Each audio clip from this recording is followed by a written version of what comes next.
खुनाच्या घटना घडणं चुकीचं आहे. पोलीस प्रशासनाला जाब विचारून दोषी असणाऱ्या अधिकाऱ्यांवर कारवाई केली जाईल. सांगली पालकमंत्री चंद्रकांत पाटील यांचे वक्तव्य. कोणतीही साधी घटना घडली तरी कायदा आणि सुव्यवस्थेचा प्रश्न निर्माण झालाय असं म्हटलंच पाहिजे. घडणाऱ्या घटनेचा आपण जेव्हा विश्लेषण करतो तेव्हा आपण सर्व दूर विचार केला पाहिजे. ब्लॅक स्पॉट कमी केले पाहिजेत, पोलिसांनी गस्त घातली पाहिजे, या सगळ्यांचा विचार चालू आहे. अशा खुनाच्या घटना घडणं चुकीचं आहे.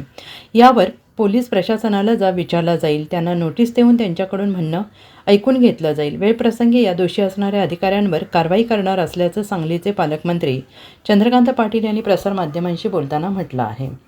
कुठलीही साधी घटना घडली तरी सुद्धा कायदा सुव्यवस्थेचा प्रश्न निर्माण झाला असं मानलंच पाहिजे.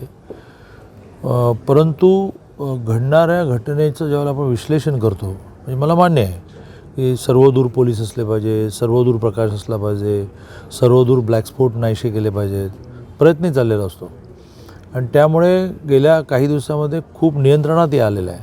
त्यामुळे एखादी घटनासुद्धा घडणं चुकीचंच आहे आणि त्याच्यावर पोलीस प्रशासनाला जाब विचारला जाईल, त्यांना नोटीस दिली जाईल, त्यांच्याकडून त्यांचं म्हणणं घेतलं जाईल.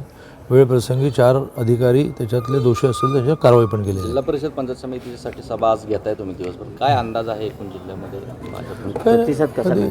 नगरपालिकांमध्ये महाराष्ट्रात जे झालं, महानगरपालिकांमध्ये महाराष्ट्रात झालं ते जिल्हा परिषद होईल. भारतीय जनता पार्टी क्रमांक 1चा पक्ष होईल आणि 12च्या 12 जिल्हा परिषदांमध्ये महायुती म्हणून जिल्हा परिषदेचा अध्यक्ष महायुतीचा होईल. Bureau report SPN Marathi.